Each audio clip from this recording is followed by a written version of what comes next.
Travel அதிகமா பண்ணதுனால உடம்பு பயங்கரமா ஹீட் ஆயிட்டு இருக்கு. அதனால இந்த கண்ல மட்டும் ஒரு கட்டி ஒண்ணு வந்துருச்சு. அதனால இந்த கண்ணு மட்டும் பெருசா வீங்கிட்டு இருக்கு.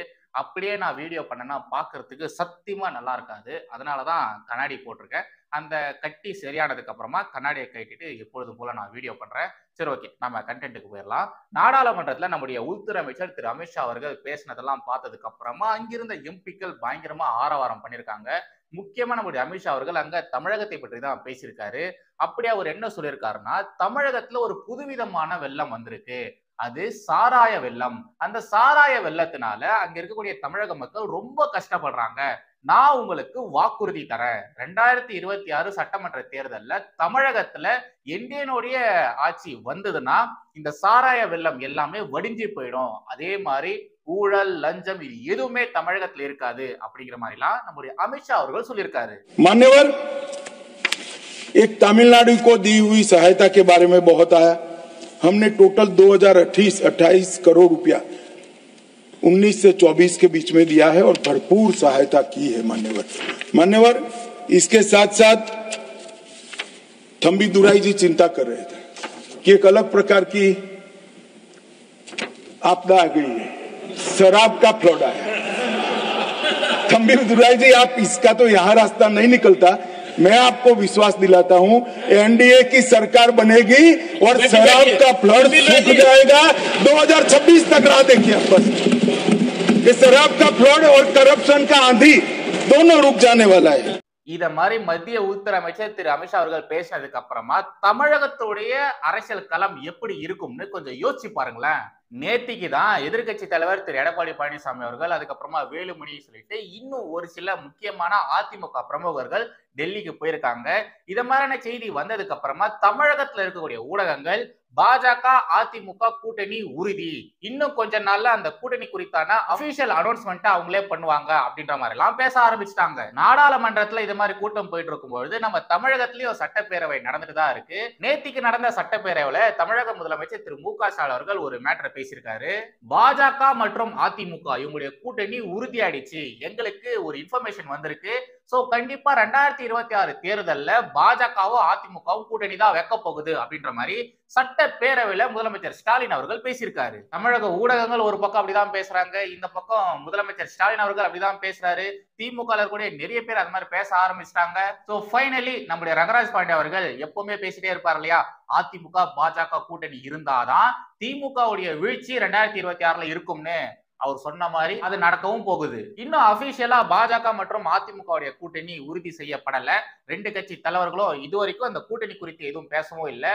அண்ணாமலை அவர்கள் பிரஸ் மீட்ல என்ன சொல்லியிருந்தாருன்னா, நாங்க எந்த கட்சி வந்தாலும் கூட்டணிக்கு சேர்த்துப்போம், திமுகவுக்கு எதிராக இருக்கக்கூடிய எந்த கட்சி வந்தாலும் கூட்டணிக்கு சேர்த்துப்போம் அப்படின்ற மாதிரி பேசியிருந்தாரு. தேசிய ஜனநாயக கூட்டணியில யாரு வந்து வேண்டுமானாலும் இணையலாம், நம்ம யாரையும் வேண்டாம்னு சொல்ல போறது இல்ல. அதிகாரப்பூர்வமாக உள்துறை அமைச்சரை யாரு வேண்டுமானாலும் சந்திக்கலாம், அவர்களையும் உள்துறை அமைச்சர் வேண்டாம் என்று சொல்ல போவது. அண்ட் ஆல்சோ அதே மாதிரிதான் அதிமுகவும் பேசிட்டு வராங்க.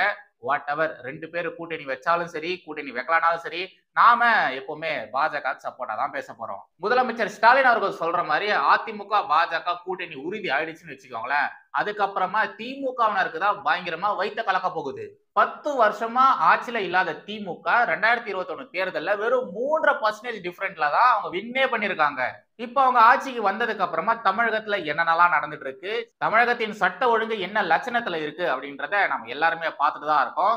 சோ கண்டிப்பா இந்த 2026 தேர்தலானது திமுகவுக்கு பயங்கர டஃபா இருக்க போகுது. திமுக இந்த 2026 சட்டமன்ற தேர்தலுக்கு என்ன பண்ண போறாங்க, என்ன ஸ்ட்ராட்டஜியை அவங்க ஃபாலோ பண்ண போறாங்க, கூட்டணி கணக்குகள்லாம் என்ன ஆக போகுது அப்படின்றத நம்ம வருங்காலங்கள்ல தொடர்ந்து பார்க்கலாம். எனக்கு என்ன சின்ன வருத்தம்னா, இதுக்கப்புறமா நாம இந்த டயர்ஸை பெருசா கலாய்க்க முடியாது, அது மட்டும்தான். எப்பொழுதும் எதிராசன் வடிவழகு என் இதய தொழுதால் இல்லை எனக்கெதிர் இல்லை எனக்கெதிர் இல்லை எனக்கெதிரே. ஸ்ரீமதே ராமானுஜாய நமஹா. எனதரமை தேசியவாதிகள் அனைவருக்கும் வணக்கம். உங்களுக்கு இங்க சைட்ல ஒரு குட்டி கிளிப்பிங் போடுறேன், ஆடியோ இல்லாம போடுறேன், தயவுசெய்து அதை அப்படியே பாருங்களேன். மும்மொழி கல்விக் கொள்கைக்கு ஆதரவாக தமிழக பாஜக பல்வேறு போராட்டங்கள், ஆர்ப்பாட்டங்கள், பொதுக்கூட்டங்கள்னு தமிழகம் முழுவதும் பல இடங்கள்ல பண்ணிட்டு தான் இருக்காங்க. அப்படிதான் திருச்சியில பெரிய மாநாடு மாதிரி ஒரு பொதுக்கூட்டத்தை கூட்டி இருந்தாங்க. அப்ப நம்முடைய பன் நியூஸ் நிருபர் இருக்கார் இல்லையா, அவரு நல்லா குடிச்சு போட்டு அந்த கூட்டத்துல பயங்கரமா ரகலை பண்ணிருக்கிறதா சொல்லி அங்கிருந்த பாஜகவினர் அந்த பன் நியூஸ் நிருபரை போட்டு போலன்னு பொளந்திருக்காங்க. அண்ணாமலை அவர்கள் மேடையில பேசிட்டு இருக்கும் பொழுது அசிங்கமா இந்த பன் நியூஸ் நிருபர் பேசினதாகவும் அவர் பயங்கரமா அட்டூழியம் பண்ணதாகவும் சொல்லி பாஜகவினர் அந்த பன் நியூஸ் நிருபரை அடி வெளுத்து விட்டுருக்காங்க. இந்த வீடியோவானது சோசியல் மீடியால பயங்கர வைரலா போயிட்டு இருந்தது. இப்ப நான் உங்களுக்கு சொன்ன பாத்தீங்களா, இத மாதிரிதான் சோசியல் மீடியால எல்லாருமே சொல்லியிருந்தாங்க. எல்லாருமே இப்படி சொல்லிதான் இந்த வீடியோவையும் ஷேர் பண்ணியிருந்தாங்க. ஆனா நம்ம பன் நியூஸ் இந்த விவகாரம் குறித்து என்ன சொல்றாங்கன்னா, அண்ணாமலை அவர்கள் மேடையில பேசிட்டு இருக்கும் பொழுது அந்த கூட்டத்துக்கு வந்த பொதுமக்கள் அண்ணாமலை பேசுறத கவனிக்காம அவங்க பாட்டு எழுந்து போயிட்டாங்க. அது எல்லாத்தையுமே இந்த பன் நியூஸ் நிருபர் வீடியோ எடுத்தாரு, அதனாலதான் இந்த பாஜகனார் போட்டு அடிச்சிருக்காங்க.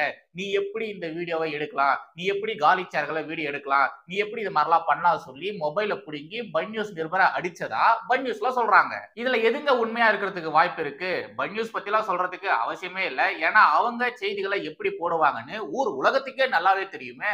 தொடர்ந்து இந்த பன் நியூஸ்ல போலி செய்திகள் தான் போடுவாங்க, அவதூறு செய்திகள் மட்டும்தான் போட்டுட்டு இருப்பாங்க.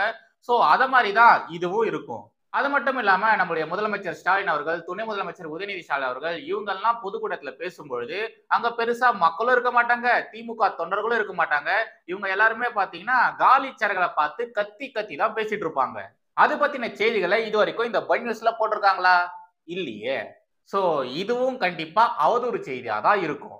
அடுத்து தமிழகத்துல சட்ட ஒழுங்கு என்ன லட்சணத்துல இருக்கு அப்படிங்கறத பத்தி பார்க்கலாம். நேத்திக்கு காலையில மட்டும் கிட்டத்தட்ட 7 செயின் பறிப்பு சம்பவங்கள் நடந்திருக்கு. தமிழகத்தின் தலைநகர் சென்னையில காலையில மட்டும் ஒரே நாள்ல 7 செயின் ஸ்நாச்சிங்க.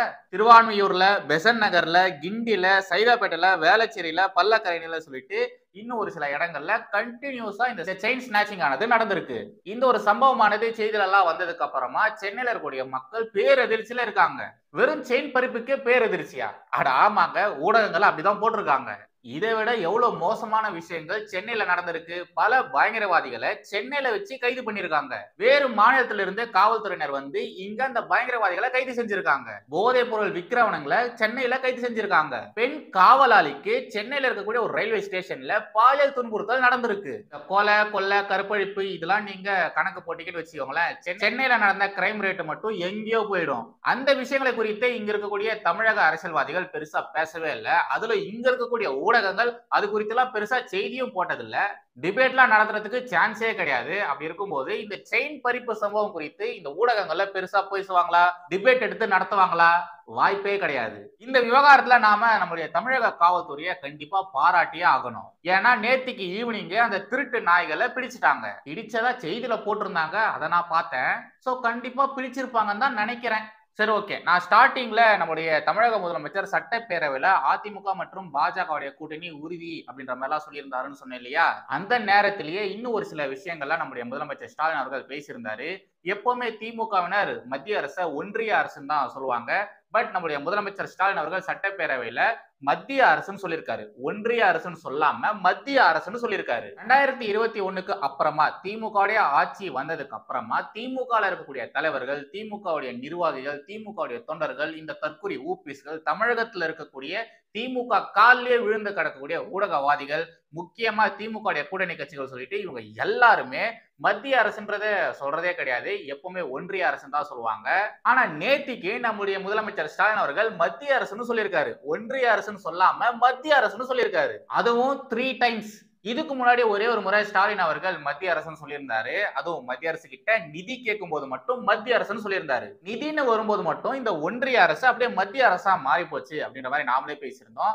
இப்ப ஏன் திடீர்னு ஒன்றிய அரசுன்னு சொல்லாம மத்திய அரசுன்னு சொல்லியிருக்காருன்னு தெரியல. ஒருவேளை பாஜக அதிமுக கூட்டணி உறுதியானதை கேள்விப்பட்டதுக்கு அப்புறமா அந்த கன்ஃபியூஷன்ல நம்முடைய முதலமைச்சர் ஸ்டாலின் அவர்கள் ஒன்றிய அரசுன்னு சொல்லாம மத்திய அரசுன்னு சொல்லியிருப்பாரோ? சொல்லியிருப்பார், அதுக்கான வாய்ப்பு இருக்குது. ரைட். கடைசியாக ஒரே ஒரு துணுக்கு செய்தி இருக்கு, அதை பார்த்துட்டு இந்த வீடியோ நம்ம முடிச்சுக்கலாம். இந்த நியூஸ் கார்டை பாருங்க. தமிழகத்தில் குப்பைகளே இல்லாமல் சிறந்த கழிவு மேலாண்மையை எப்படி மேற்கொள்வது என்பது பற்றி பாஜக ஆளும் மாநிலங்களிடமிருந்து கற்றுக்கொள்ள வேண்டும். சென்னை முழுவதும் குப்பை கூலமாகவும் தெருநாய்கள் தொல்லை அதிகரித்து சாலைகள் குண்டும் குழியுமாகவும் காணப்படுகிறது. அப்படின்ற மாதிரி காங்கிரஸ் எம்பி திரு கார்த்தி சிதம்பரம் அவர்கள் சொல்லியிருக்காரு. இதுக்கு முன்னாடி இதே மாதிரி ஒரு கிரிட்டிசைஸ இவர் எடுத்து வச்சிருந்தாரு. மேயர் பிரியா இருக்காங்க பாருங்க, அவருக்கு இவர் லெட்டர்லாம் எழுதியிருந்தாரு. நீங்க ஏன் இவ்வளவு மோசமா சென்னை கார்பரேஷனை மெயின்டைன் பண்றீங்க அப்படின்ற மாதிரிலாம் பயங்கரமான குற்றச்சாட்டுகளா வச்சு ஒரு லெட்டர்லாம் எழுதியிருந்தாரு. அதெல்லாம் அப்பவே பெரிய அளவுல பேசும்போதெல்லாம் இருந்தது. இப்ப என்னடானா மறுபடியும் பாஜக ஆளுகிற மாநிலங்களை ஒப்பிட்டு பேசி இத மாதிரி திமுகவை கழுவி ஊத்தி காரி துப்பி இருக்காரு. ஒரு 2 நாள் முன்னாடி திமுக கூட்டணியில இருக்கக்கூடிய கம்யூனிஸ்ட் கட்சிக்காரங்க திமுக அரசுக்கு எதிராக போராட்டம் ஆர்ப்பாட்டம்லாம் பண்ணியிருந்தாங்க. இப்ப என்னடானா காங்கிரஸ்ல இருக்கக்கூடிய ஒரு முக்கியமான எம்பி இத மாதிரி தமிழகத்துல எவ்வளவு மோசமான நிலைமை இருக்கு அப்படின்றத அவரை எடுத்து காட்டியிருக்காரு. பப்ளிக்கா வர சொல்லியிருக்காரு. இது நேஷனல் அளவுக்கு ரீச் ஆயிருக்கு. பல்வேறு இடங்கள்ல இருக்கக்கூடிய ஊடகங்கள் இது குறித்து இப்ப பேசிட்டு வராங்க. திமுகவுக்கு நெருக்கடியை திமுகவுடைய கூட்டணி கட்சிகள் இப்ப கொடுக்க ஆரம்பிச்சிட்டாங்க.